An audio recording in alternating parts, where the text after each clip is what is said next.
गुलामात तुम्ही गुलाम. अरे वाहन घेतलं तर माणूस बसत नाही गाडीवर, बसतोय का? शोरूम मधून कधी काढायचे त्याला जाऊन विचारते. अरे घेतले कर्ज काढले बस पडली नाही त्यानं सांगायचं. आणि मग तो काय सांगतोय, पळो बाबा पण लिंबू आणि मिरची बांध. त्या लिंबूचा मिरचीचा काय संबंध आहे का लोखंडाचा? गुलामा तुम्ही गुलाम बुद्धं शरणं गच्छामि. बुद्धाने सांगितलं रे पटतंय ते स्वीकार, कुणाला विचारू नको. तूच तुझा आधार आहे, तूच तुझा मालक आहे. धम्मं शरणं गच्छामि मी माझ्या तत्वाला शरण जाईन. जो समाज स्वतःच्या बुद्धीनं तत्वान जातो अशा समाजाला शरण जाणं म्हणजे संघं शरणं गच्छामि. हे तरी शरण आहे. पंचशील म्हणजे काय? मी दारू पिणार नाही, खोटं बोलणार नाही, चोरी करणार नाही, व्यभिचार करणार, हत्या करणार, हे पंचशील आहे. अरे 2500 वर्षापूर्वी बुद्धाने सांगितलं दारू पिऊ नका. 2500 वर्षापूर्वी बुद्धाने सांगितलं दारू पिऊ नका. ह्यांनी कधी सांगितलं का आमच्या मोहल्ल्यात येऊन दारू पिऊ नका? हे म्हणतात दारूचा अड्डा वाढवा. दारू हे विष आहे हे बुद्धाने 2500 वर्षापूर्वी सांगितलं, पंचशील मध्ये सांगितलं का नाही? आणि गाडगे महाराज म्हणतात ज्या घरात बायला देवाचा नाद, नवऱ्याला दारूचा नाद, ते घर उद्ध्वस्त झाल्याशिवाय राहणार नाही. ज्या घरात देवाचा नाद, बायला नवरा दारूडा, ते घर उद्ध्वस्त झाल्याशिवाय राहणार नाही. गाडगे महाराज म्हणतात 2500 वर्षापूर्वी बुद्धाने सांगितलं दारू पिऊन विष आहे. दारुड्याचं माहित आहे नाही, एकदा दारू पिली की आई जवळ तेच बोलते, बा जवळ तेच बोलते, घरात तेच बोलते, बायको जवळ तेच बोलते. पोरगा अभ्यासाला बसले की पोराच्या पाठीवर पाय देऊन शिव्या देत पलीकडे जाऊन बायकोला मारते. सुख आहे का? आणि आम्हाला शिव्या शिकवायला काय ट्रेनिंगला पाठवले का तुम्ही?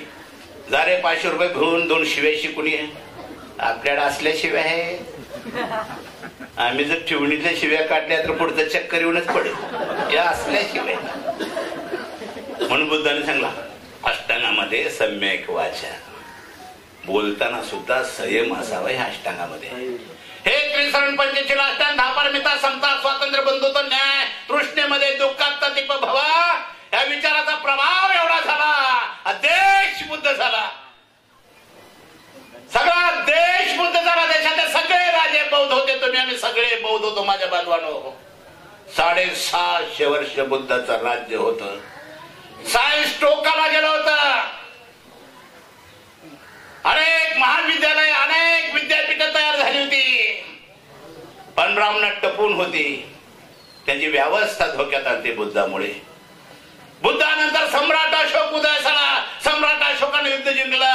सम्राट अशोक नाचत होता, मी विजय झालोय, मी विजय झालोय, मी विजय झालोय. आणि त्याच दरम्यान बौद्ध भिक्खू आले. बौद्ध भिक्खू म्हटलं रे तुला कसला आनंद झालाय, कसला आनंद झालाय, मी विजय झालोय, मी सगळे मारून टाकले.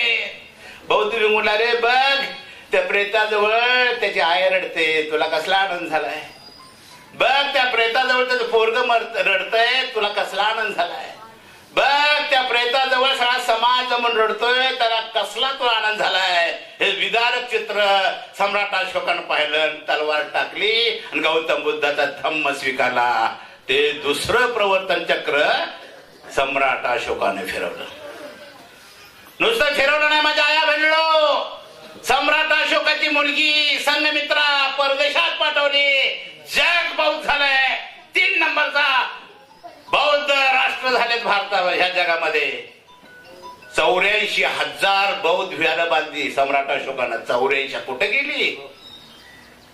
84,000 बौद्ध विहार बांधले. ज्या ठिकाणी बुद्धाला ज्ञान प्राप्त झाली ते बौद्ध विहारचं बोधी महाविहार, ते लढा चालू झालाय का नाही, ते सुद्धा ते सोडायला तयार नाही. 84,000 बौद्ध विहार भारतात आहेत. ह्या देशामध्ये जी कोरीव काम करणारे नाहीत, जे कोरीव काम करणारी जी मंदिर आहेत ही सगळी बौद्ध विहार आहेत. यांनी एकही मंदिर बांधलेलं नाही. अलीकडचं बांधलंय राम मंदिर, गळा लागलंय, गळा लागलंय साहेब. आमचं अनेक मध्ये विठ्ठलाचं मंदिर असेल, कुठलंही कोरीव काम असेल, ठिबकत नाही अजून. तिथं बुद्धाला विकृप केलंय, तिथं मूर्ती सांगितल्या आणि मंदिरं डिक्लेअर केलेले आहेत. ज्या ठिकाणी बुद्धाला ज्ञान प्राप्ती महाबोधी बौद्ध विहाराचा लढा सुरू झाला त्याला आपण पाठिंबा दिला पाहिजे. नियम काय केलाय?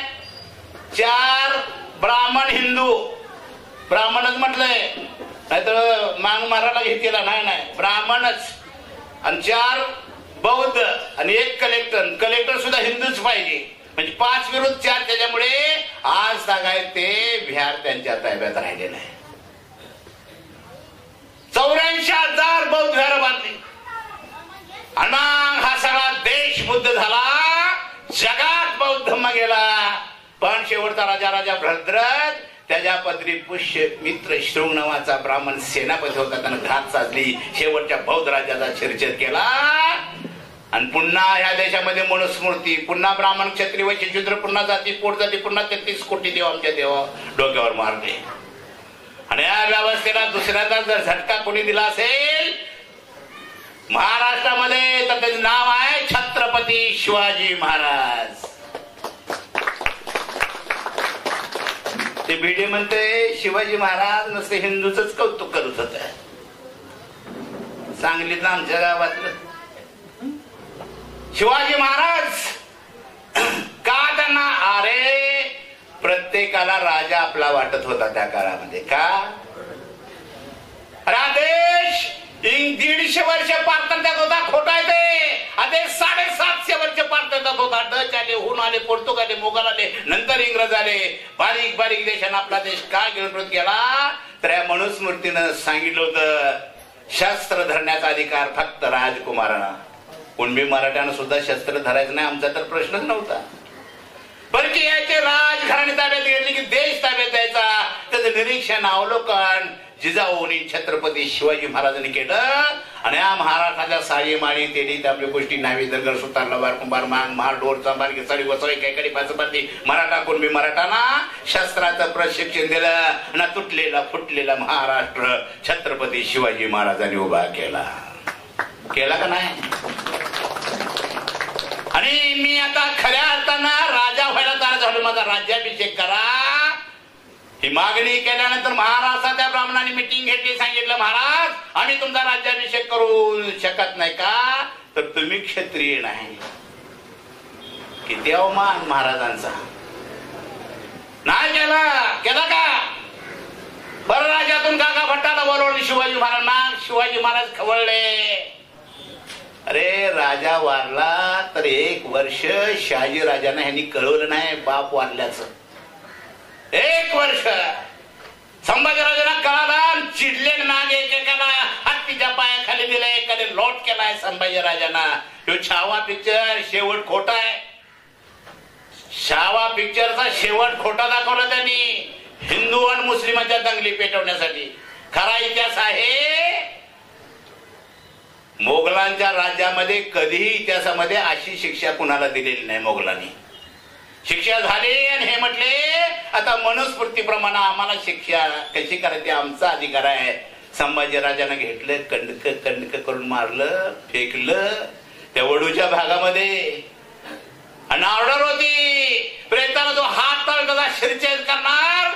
आमची माणसं घेवडणारे, आमचा राजा उन्हात आहे. आमच्या मांगा महाराजा लोकांनी ते कंटक गोळा केलं, जोडलं आणि वडूला धन दिलं. ती समाधी तिथं आहे. दाखवणा इतिहास ह्यो खोटा इतिहास दाखवून दंगल पेटवण्याच्या ते नादात आहे. शिवाजी महाराजांच्या नंतर ही व्यवस्था खऱ्या अर्थानं मोडली. त्याचं नाव आहे महात्मा ज्योतिराव फुले. हे लक्षात घ्या. त्या पुण्यात घडलेला इतिहास आहे. मी का सांगतोय? हा इतिहास त्यांनी डोकं वर काढलंय. हा इतिहास लोकांना कळायला पाहिजे. कधी नव्हतं ते डोकं वर काढलंय. फुलेना तर का त्रास झाला? का फुलेना आठवलंय सगळं? महात्मा फुले का ब्राह्मण मित्राच्या लग्नाला निमंत्रित होते म्हणून गेले, पण ब्राह्मणा माळ्याचं काट आमच्या ब्राह्मणाच्या लग्नात कसं म्हणून फुलेना धरलं. पोराने ब्राह्मणाच्या ढकललं, फुलेना लागलं. फुले का झाडाखाली जाऊन रडत बसले आणि तिथं मांगा महाराजांचा तांडा आला. मांगा महाराज म्हटली का रडतोस? फुले म्हटले मला ढकललं, माझा अपमान केला.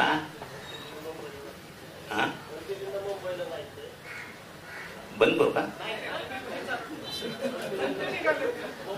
माझा अपमान केला म्हणून मला रडू येत आहे. मांग मला म्हटले नुसतं ढकललं म्हणून रडतोयस बघ की आमच्याकडे.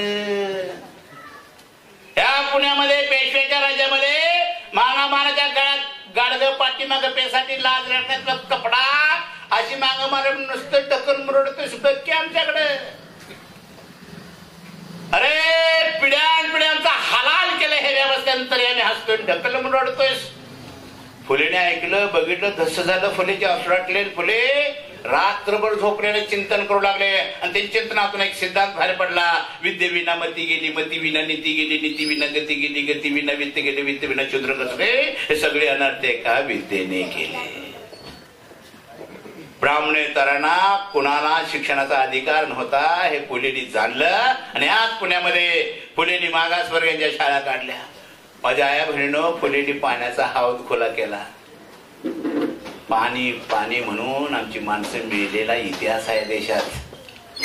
पाणी पाणी म्हणून मेलेला इतिहास आहे देशात. एक किस्सा सांगतो गौतम बुद्धाचा.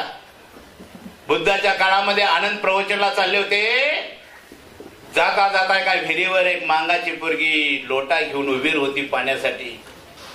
आनंद गेला 3 तास प्रवचन परत आला तरी सुद्धा ती पोरगी तिथंच होती लोटा घेऊन. आनंद गेला ते गाडगं घेतलं पाण्यात उतरलं भरलं कडेव ठेवलं जा म्हटले.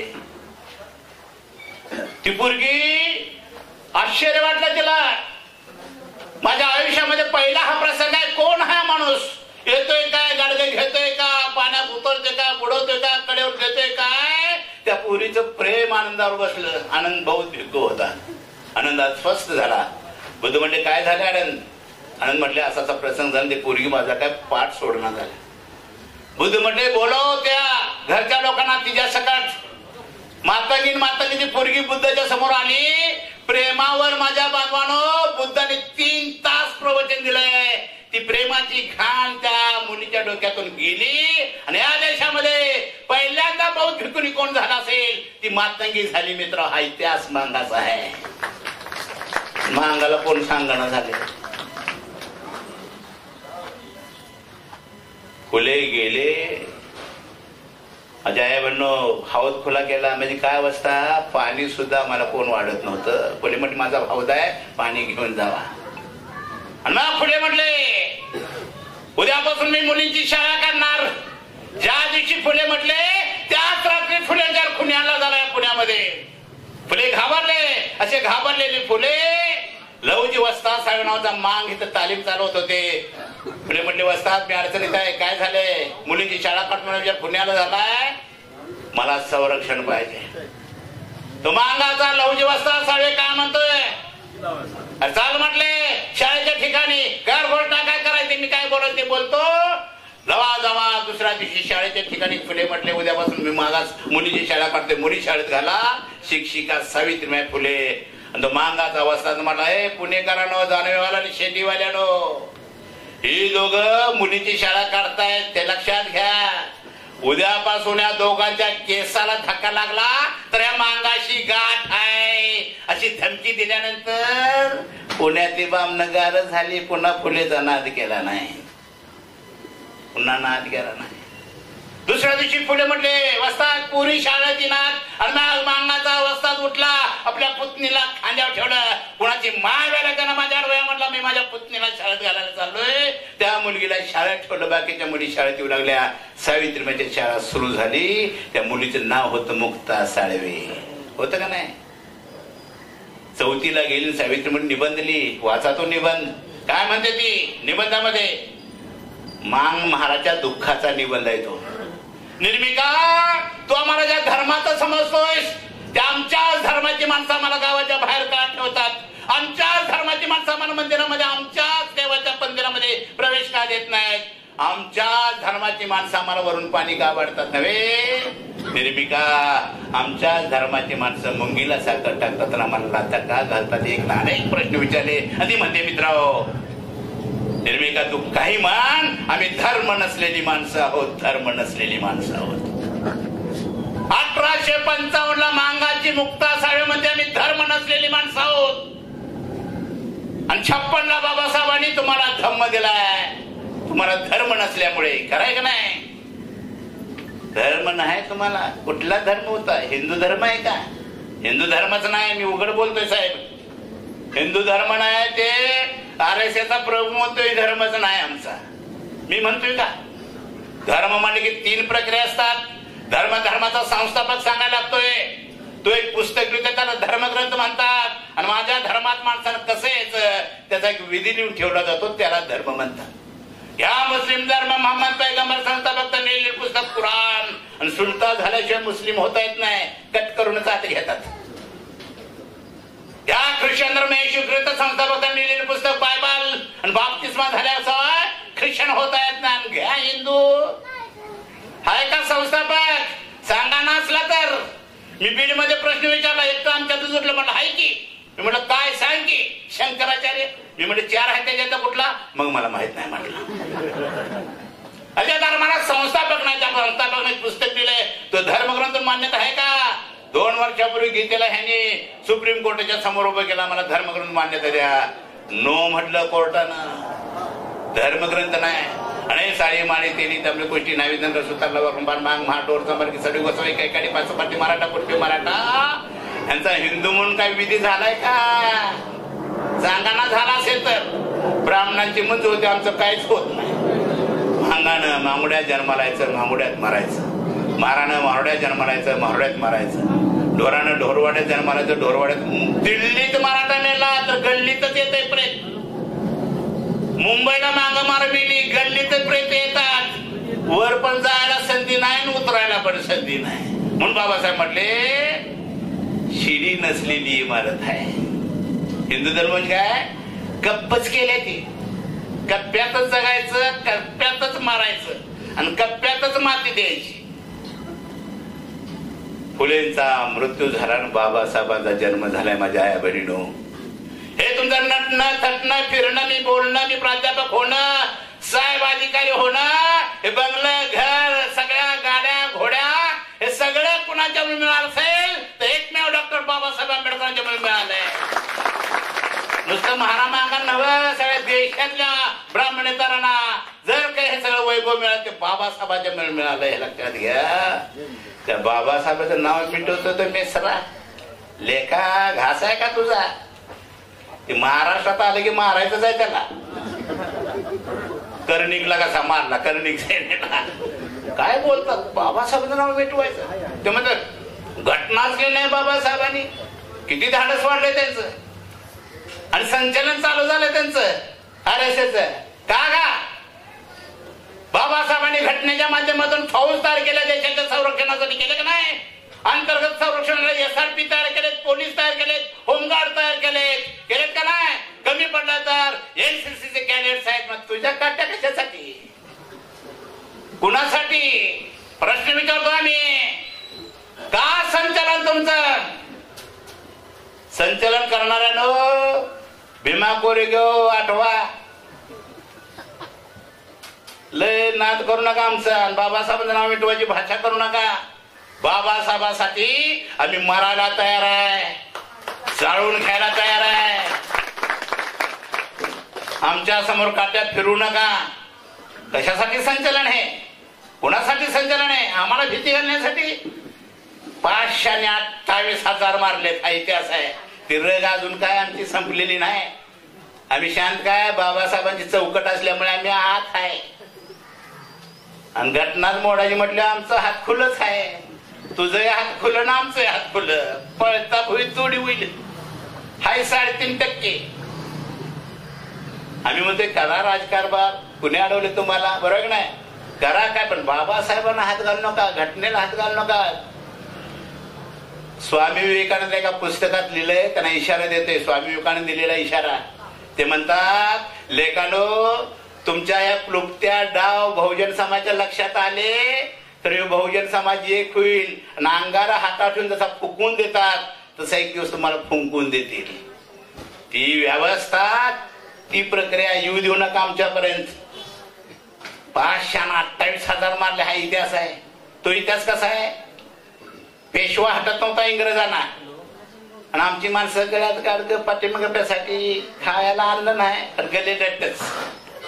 इंग्रज म्हटले ह्यांना अन्न मिळत नाही, अंगावर कपडा नाही, पण गबगबीतच आहे की. मग त्यांनी असा विचार केला ह्यांचीच पलटण त्याला करा, ह्यांचं काय होणार. आमच्या लोकांना गोळा केलं. इंग्रजांनी सांगितलं चांगलं चांगलं खायला ताजं देतो, चांगली कपडे देतो, चांगली कपडे देतो, शस्त्र चालवायला शिकतो. आपली माणसं म्हणतात एवढं कौतुक या देशात कोणी केलं नाही, काय करायचं ते सांगा. एवढं कौतुक आमचं कोणी केलं नाही. एवढं जवळ घेऊन खांद्यावर हात ठेवून शिवून कपडा देतो खायला, एवढं कौतुक काय करायचं सांगा. इंग्रज म्हटला पेशवा हटवायचा. काय म्हणा आमच्या लोकांनी, हे आमच्या हाताचा मळ आहे म्हटले का नाही. 11 फलटणी केल्या आपल्या. युद्ध झालं, जिंकलं 500 लोकांनी. मित्र बाबासाहेबांचा जन्म झाला. माझ्या आया बहिणीनो, जन्म झाल्यापासून ते बाबासाहेबांच्या मृत्यूपर्यंत ह्याने बाबासाहेबांना त्रास दिलाय का नाही. अरे बाबासाहेब वारले 7 डिसेंबरला. एकाही चॅनेलवाल्यानं त्याचं चित्रण केलं नाही. एकाही चॅनेलवाल्याने चित्रण केलं नाही. तुमचा नेता मी का चॅनेल करावं, चित्रण करावं. मृत्यूनंतर सुद्धा त्यांनी भेदभाव केलाय. हे भटकर नावाचा एक माणूस, त्यानं स्वतःची प्रॉपर्टी विकली, कॅमेरा आणला आणि त्यानं चित्रण केलं. अरे त्या पाण्याला हात लागले बाबासाहेबांचे. गोरे पान स्वच्छाच्या पाण्याला, शेवाळेला कुजलेल्या पाण्याला स्पर्श केले. तर या देशात बोंब ठोकली, तळ बाटलं पाणी पिऊ नका म्हणून. पाण्याला हात लागलं, पाणी बाटलं. शुद्ध कसं झालं. ब्राह्मण बनवलं, बातीभर पाणी घेतलं, त्याच्यामध्ये गायचं छान मुद्दा लावलं. काय बडबडा कुणा ठावा, त्या जास्त पाणी फेकलं. पेपरला बातमी आली, तळ शुद्ध झालं, प्या पाणी. माझ्या बांधवानो सॉरी जरा हे का सांगतोय. पाण्याला हात लावला तर बाबासाहेबांना मी का सांगतोय. राग आला पाहिजे तुम्हाला, राग ह्या व्यवस्थेचा. ज्या बाबासाहेबांना पाण्याला स्पर्श दिलो नाही, त्या बाबासाहेबांना मंदिर प्रवेश नाकारला, ज्या बाबासाहेबांना वरून सुद्धा फायली टाकल्या, वरून पाणी वाढलं, त्या बाबासाहेबांच्यामुळे आम्ही माणूस झालोय. तरी सुद्धा ती व्यवस्था तुमची, तरी सुद्धा देवधर्म घरात आहेत, तरी सुद्धा तुम्ही सोनं लुटायला जाताय, तरी सुद्धा येल्लमाला जा, पिरोबाला केला जा. अरे बाबासाहेब पूजा, बाबासाहेब ज्या घरात बाबासाहेब विचार, तेच घर विकसित होत. हा इतिहास आहे. बघा लोंढे साहेब बाबासाहेब स्वीकार्यामुळे अधिकारी झाले, मी प्राध्यापक झालोय. आणि म्हणून माझ्या बांधवांनो एक सांगतो जाता जाता, बाबासाहेबांना जरा संधी मिळाली. बाबासाहेब जगाच्या 6 विद्वानापैकी एक विद्वान म्हणून उदयास आले. बाबासाहेबांनी घटना लिहिली, घटनेच्या माध्यमातून आरक्षण दिलं. आरक्षण देताना देशाच्या सगळ्या वस्तू तयार करणारे कारखाने सरकारच्या मालकीचे होते, सगळ्या सुविधा सरकारच्या मालकीच्या होत्या. पोरं शिकत होती, नोकरी लागत होती, सरकारने म्हणून पगार घेत होती, रिटायर झाले पेन्शन घेत होते, म्हणून बंगले गाड्या आपण उडवत होतो. ह्याने सगळं खाजगी केलंय. सगळे कारखाने खाजगी, सगळ्या कंपन्या विकून टाकल्या, सगळ्या सुविधा खाजगी झाल्या. आज पोरग नोकरी लागलं तर सरकारी म्हणून पगार नाही, रिटायर झालं तर पेन्शन नाही. या अवस्था आपल्या वाटेला आणल्या. आपली शेवटची पिढी सरकारी पगार घेणार आहे. आणि अशा काळामध्ये काय करायचं हा प्रश्न आहे. मी जाता जाता सांगतो, मी सुरुवात अशी केली, राजकारण धर्मकारण समान गेलं असतं तर हा गोंधळ झाला नसता. आज आमची माणसं बीजेपीचा प्रचार करायला, तिकीट मिळते म्हणून बीजेपी लावायची काढी त्या तिकिटीला. त्यांचीच माणसं म्हणतात ना बाबासाहेबांचं नाव मिटवणार, त्यांचीच माणसं म्हणतात ना आरक्षण रद्द करणार, त्यांचीच माणसं म्हणतात ना हिंदुस्थान करणार. राग का येत नाही. मित्रांनो राग आला पाहिजे. बुद्धाच्या धम्माच्या कार्यक्रमात मी बोलतो, मी खरं बोलतोय. खरं बोलणं हे बुद्धाचं काम आहे. दिलेला संदेश आहे, कमळाचा नाद करू नका. कमळ एकदा फुललंय की घुंगा भुंगा घू घू करत येऊन बसतोय, आणि भुंगा बसलाय की कमळ पाकळ्या मिटून घेतय, त्याचं खतच होतय. 75 वर्षामध्ये आमचं खत झाले का नाही? काय माणसंच आमची नोकरी साहेब आहेत, बाकीच्याच खत झालंय. ही व्यवस्था ना करण्याची भाषा तुमची झाली पाहिजे. आणि कमळाचा काय नाद करू नका, ते करायला अपेक्षा व्यक्त करतो. माझे लांबडे वाचन करू. जय भीम, जय भीम.